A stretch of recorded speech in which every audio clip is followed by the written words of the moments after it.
IFL TV, MTK Global. With me, I've got Boxing News' very own John Dennen. We enter the workout today for Tony Bellew versus David Haye 2. Repeat or revenge? Repeat or revenge for you, John? Let's go straight in. All right, I'm going repeat.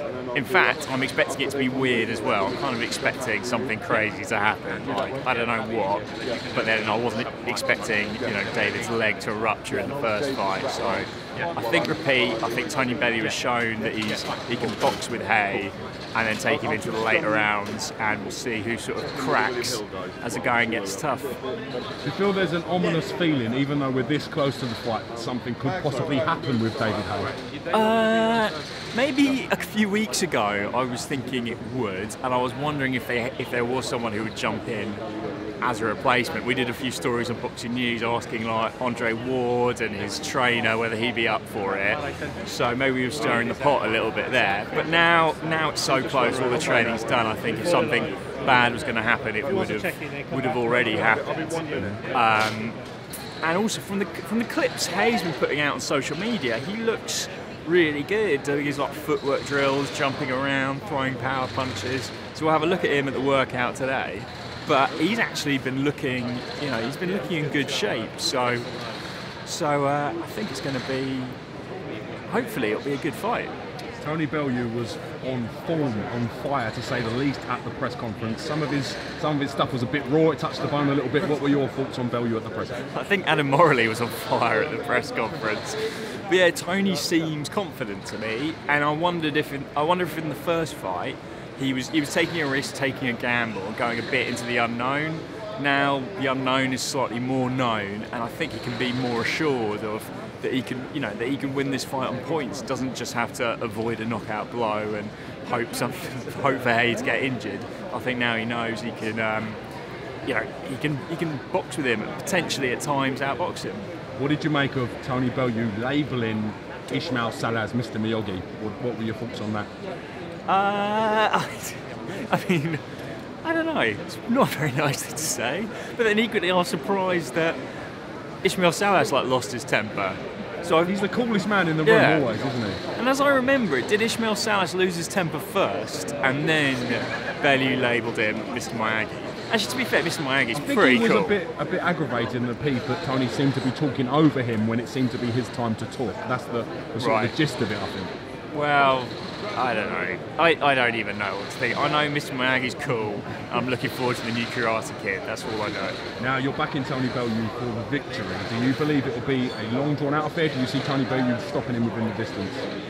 Or something strange? What could you elaborate on that? I don't know. Yeah, something strange like like an injury during the fight, maybe, or maybe now that's not so strange. But actually, maybe the weird thing would be it going the distance and Tony winning on points.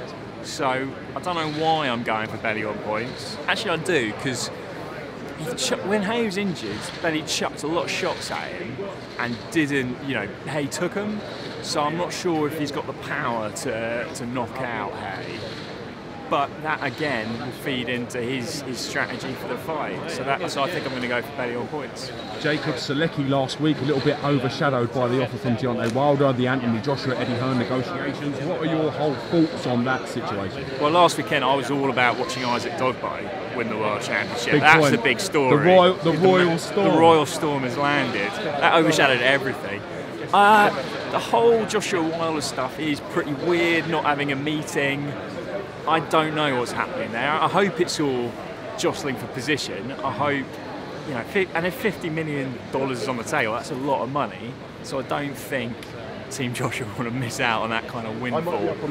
So the signs are worrying that it's not going to happen next. I think next is the good time for it. But hopefully it's not out the window yet, and these bizarre negotiations are going to still keep rolling on. So hopefully we'll get somewhere. But the whole thing is strange, like making public offers but not sitting down around a table. I think even by boxing standards, that's a bit odd. Let's talk about Royal Storm, Isaac Dogboe becoming world champion against Magdaleno.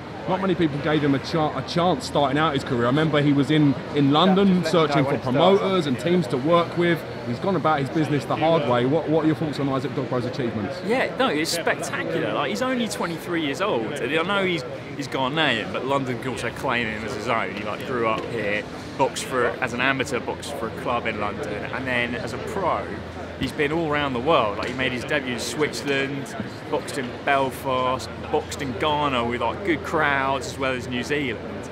And it was like, I thought he was really up against it because Magdalena's a pretty good counter-puncher, an American with home advantage.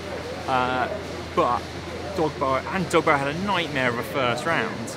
But to come back after that first round, as you said, he showed a lot of heart and grit from Dogbo. Yeah, and then to be able to like, ultimately bash Magdaleno up, that's a huge achievement. He's the best he's the #1 super bantamweight in the world now, in my opinion, and he's only 23.